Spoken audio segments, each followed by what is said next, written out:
मसीह की सलामती आप सब पर हो। आज दूसरा रोज़ा 2024 और हम पढ़ेंगे दानियल नबी की किताब, उसका पहला बाब, पहली आयत से लेकर 21वीं आयत तक। शाह यहूदा योआकीम के अहद सल्तनत के तीसरे साल में शाह बाबल नबुकदनज़र यरूशलेम पर चढ़ आया और उसका मुहासरा कर लिया। और खुदावंद ने शाह यहूदा योआकीम को और खुदा के घराने के बाज ज़रूफ को उसके हाथ में कर दिया, तो वो उन्हें शनार की सरजमीन में अपने माबूद के घर में ले गया और ज़रूफ को अपने माबूद के ख़जाने में दाखिल कर दिया। और बादशाह ने अपने ख्वाजा सराहों को हुक्म दिया कि बनी इसराइल में से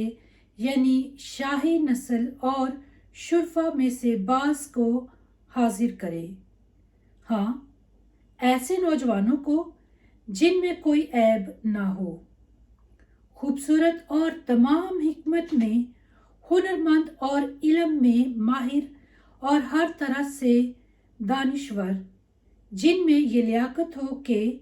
शाह कैसर में खिदमत के लिए हाजिर रहें और वो उन्हें कुलदानियों के तर्ज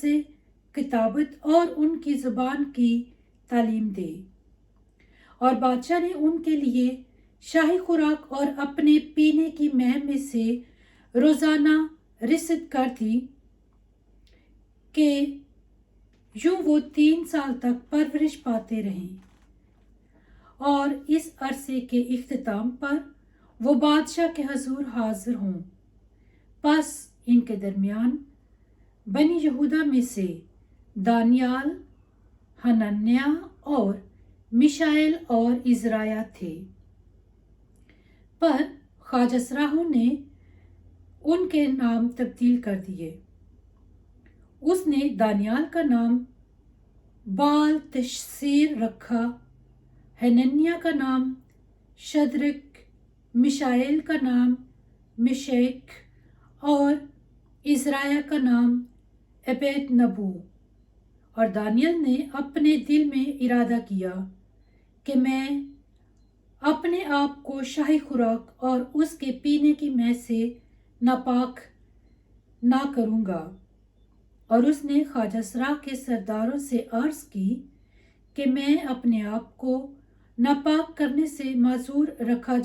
रखना चाहता हूँ। और खुदा ने दानियाल को ख्वाजा सराहों के सरदार की निगाह में मकबूल और महबूब ठहराया। तो ख्वाजा सराहों के सरदार ने दानियाल से कहा कि मैं अपने आका बादशाह से डरता हूँ, जिसने तुम्हारे लिए खाना पीना मुकर्रर किया है। अगर वो तुम्हारे चेहरों को तमाम तुम्हारे हम उम्र नौजवानों से दुबला देखेगा, तो तुम मेरे सर को बादशाह के सामने खतरे में डाल दोगे। तब दानियाल ने दरोगे से कि जिसे ख्वाजा सराहों के सरदार ने दानियाल और हनन्याह और मिशाएल और इज़राया पर मुकर्रर किया था, कहा, 10 दिन तक तू अपने खादमों का इम्तिहान कर और हमें खाने को साग पात और पीने को पानी दे। फिर तेरे सामने हमारे चेहरे देखे जाएं और उन नौजवानों के भी जो शाही खाना खाते हैं। तब जैसा तू मुनासिब समझे अपने खादमों से वैसा सलूक कर। चुनाचा उसने उनकी ये बात कबूल की और 10 दिन तक उन्हें आजमाया। और 10 दिन के बाद उनके चेहरे उन तमाम नौजवानों की बनिस्बत जो शाही खाना खाते थे ज़्यादा खुशनुमा और ताज़ा नजर आए। तब दरोगे ने वो खुराक और मैं जो उनके खाने पीने के लिए थी मौकूफ़ कर दी और उन्हें साग पात ही खाने दिया। बस खुदा ने उन चारों नौजवानों को हर तरह की किताबत में मार्फत और महारत अता की और उन्हें हिकमत बख्शी, और अलावा इसके उसने दानियाल को हर तरह के रोया और ख्वाब में भी फहम बख्शा। और जब बादशाह के हुक्म के मुताबिक उनके हाजिर होने तक के दिन तमाम हो गए, तो ख्वाजा सराहों के सरदार ने उन्हें नबुकदनेस्सर के सामने हाजिर किया और बादशाह ने उनसे गुफ्तगू की। तो उन सब में से उसने दानियाल और हनन्याह और मिशाएल और इज़राया की मानित किसी को ना पाया, इसलिए वो बादशाह के सामने खड़े रहने लगे और हिकमत और दानिशमंदी की हर बात में जिसकी बाबत बादशाह ने उनसे पूछा, उन्हें अपनी तमाम ममलकत के सब जादूगरों और नजूमियों से 10 दर्जा बढ़कर पाया। और दानियाल कोरेश बादशाह के पहले बरस तक वहां रहा। खुदावंद के पाक कलाम के पढ़े और सुने जाने पर खुदावंद की बरकत हो, खुदा का शुक्र हो। रोज़ों के अयाम में मैंने सोचा कि मैं आपके लिए ये किताब पढ़ूं। फर्स्ट ऑफ ऑल क्योंकि ये किताब मेरी बहुत ही पसंदीदा किताब है। आगे चल के हम देखेंगे कि किस तरह से खुदा ने दानियल नबी का साथ दिया। मगर इस शुरुआत में जब शुरुआत हुई है चैप्टर की, तो लिखा है कि खुदा ने जो है उनको कुलदानियों के हाथ में दे दिया, और जो बर्तन हैकल में रखे हुए थे वो भी जो है, जो कुलदानियों के लड़ने वाले थे, वो हैकल के बर्तन लेकर कुलदानियों की बात खुदा के आगे उन्होंने कुलदानियों के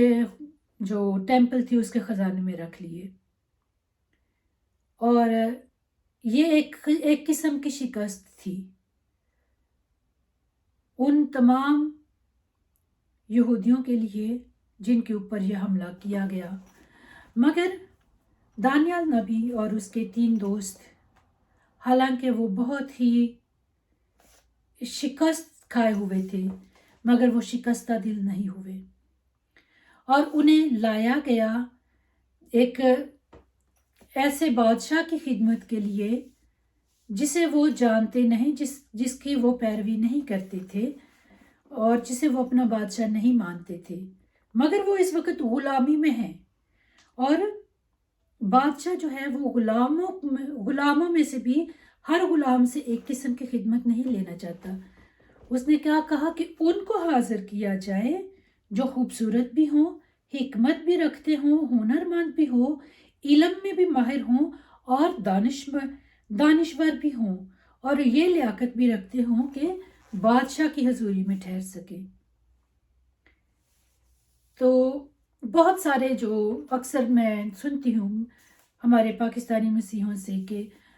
अगर वो पाकिस्तान में हैं तो उनको ये शिकवा होता है कि लो जी, पाकिस्तान में तो हमें मुसलमान आगे नहीं बढ़ने देते हैं और इसलिए जो हम पीछे हैं, इसलिए हम तालीम हासिल नहीं करते, इसलिए हमने हुनर नहीं सीखा, इसलिए हमें जो है हमें ज़ौक नहीं है। मगर और जब वो वेस्ट बैरून मुल्क में होते हैं तब उनका यही होता है बहाना कि हम तो इधर गैर मुल्की हैं, हमारी क्या औकात है, हमें कौन पूछता है, हम बेचारे हमें आगे नहीं जाने दिया जा सकता क्योंकि हम गैर मुल्की हैं। मगर दानियल नबी की किताब में हमने देखा है, पहला ही चैप्टर है, उसमें ये सारे क्वालिटीज़ फर्स्ट ऑफ ऑल तो खुदा की तरफ से भी हैं, उसके दोस्तों में भी हैं, और उसके बावजूद जब वो असीरी में है, जब वो गुलामी में है, उसको लाया गया दूसरे बादशाह की गुलामी में काम करने के लिए भी, तो उसने क्या कहा कि मैं बादशाह की दी हुई खुराक, जो कि उनकी नज़र में अच्छी खुराक थी, बल्कि आज के ज़माने में भी हम उसको अच्छी खुराक कहते हैं کہ گوشت اور دودھ اور انڈے کھانا اور جو ہے وہ شربت پینا یا پھر جوس پینا، اس کو ہم اچھی خوراک کہتے ہیں، مگر دانیال نبی نے کہا کہ یہ سب میرے لیے ناپاک ہے، میں ان چیزوں سے اپنے آپ کو ناپاک نہیں کرنا چاہتا۔ اس نے پہلے اپنے دل میں خدا کے ساتھ عہد کیا، اور پھر جو ہے اس نے یہ جو انچارج اس کے اوپر تھا، جو خواجہ سرا اس کا سردار تھا، اس کو اس نے ریکویسٹ کی کہ مجھے جو ہے ان چیزوں سے پرے رہنے دو، میں ان سے معذور رہنا چاہتا ہوں، اور میں صرف ساگ پات کھاؤں گا اور پانی پیوں گا، صرف سادہ پانی، اور صرف سبزیاں اور پھل۔ اور بہت سارے لوگ ہیں ہمارے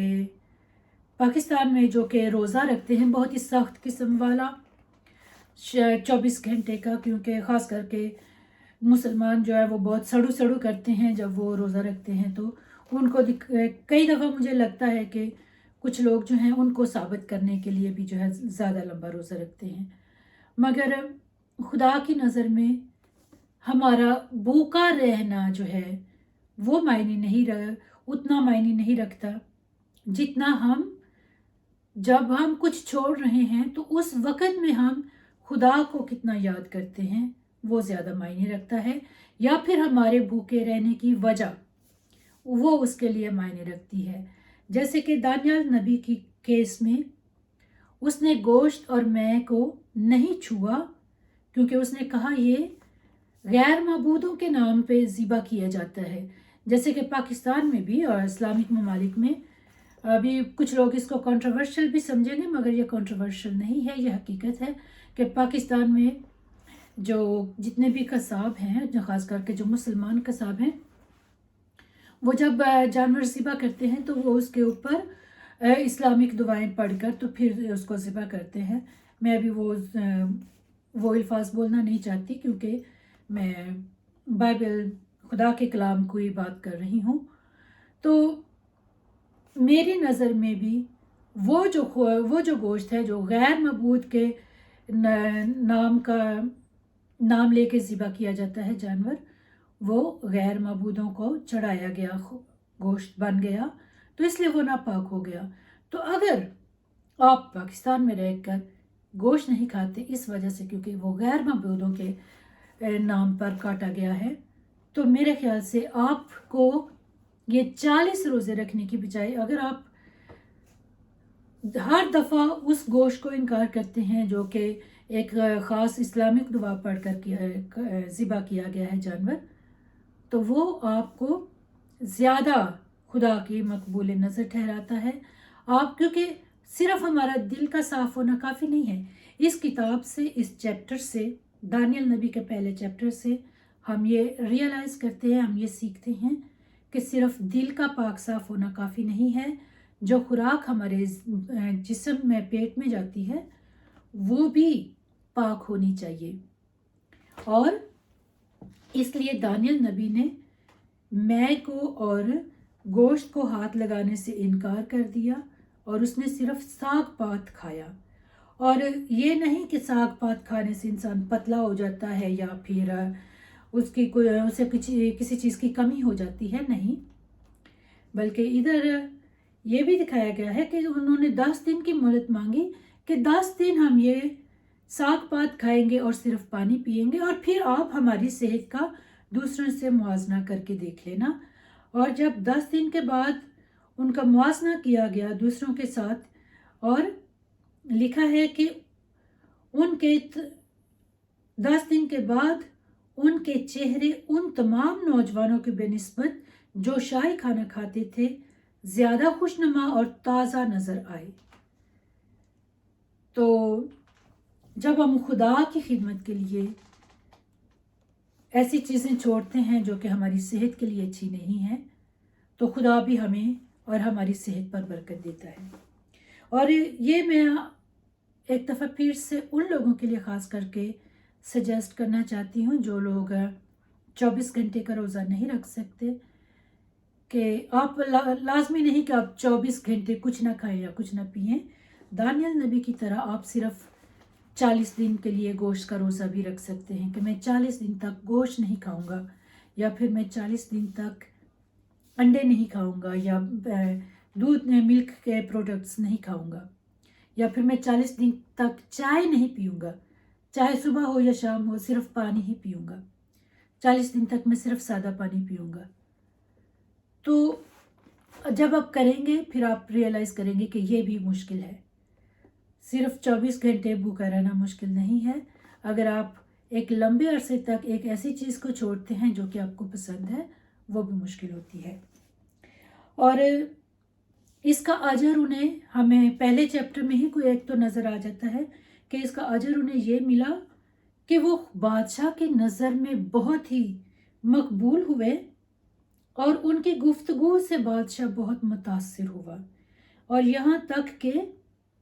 ملک کے، اس کی مملکت کے جتنے بھی لوگ جادوگر تھے یا دانشور یا نجومی تھے، ان سب سے یہ 4 نوجوان جو ہیں وہ 10 درجہ بڑھ کر دانشور ہوئے اور بادشاہ کے مقبول نظر ہوئے۔ تو جب ہم خدا کو اپنے مقبول نظر رکھتے ہیں، میں نے اس چیپٹر سے سیکھا کہ جب ہم خدا کو اپنی زندگی میں پرائیورٹی دیتے ہیں تو خدا بھی ہمیں ہمارے دنیاوی حاکموں کے آگے مقبول نظر کرتا ہے۔ تو اسی کے ساتھ میں آپ سب کے لیے بھی دعا کرتی ہوں کہ خدا آپ کو یہ حکمت بخشے، سب سے پہلے یہ ڈیسائیڈ کرنے کے لیے کہ آپ کے لیے اس وقت کیا درست ہے۔ آپ کے لیے 24 گھنٹے کا روزہ رکھنا درست ہے، یا پھر آپ کے لیے دانیال نبی کی طرح کسی ایک چیز کو یا 2 چیز کو 40 دن کے لیے چھوڑنا جو ہے وہ آپ کے لیے بہتر رہے گا۔ اس پہ آف کورس ڈیپینڈ کرتا ہے آپ کی صحت اور آپ کا کام اور آپ کی روحانی زندگی۔ جیسے کہ میں پہلے بھی بتا چکی ہوں کہ میں دانیال نبی کے روزے کو بہت پسند کرتی ہوں، اور میں یہ شیئر کر سکتی ہوں کہ میں دانیال نبی کا روزہ رکھ رہی ہوں، مطلب کہ بالکل بھی کافی اور چائے نہیں پی رہی، اور صرف پانی پی رہی ہوں، اور گوشت، دودھ اور انڈے جو ہیں وہ ان سے میں گریز کر رہی ہوں۔ تو میں آپ سب کے لیے دعا گو ہوں کہ خداوند آپ کو ان روزوں کے ایام میں بہت زیادہ برکت دے، اور آپ سب سے درخواست بھی کرتی ہوں کہ مجھے بھی اپنی دعاؤں میں رکھیں تاکہ خدا مجھے بھی کامیابی عطا کرے۔ آمین۔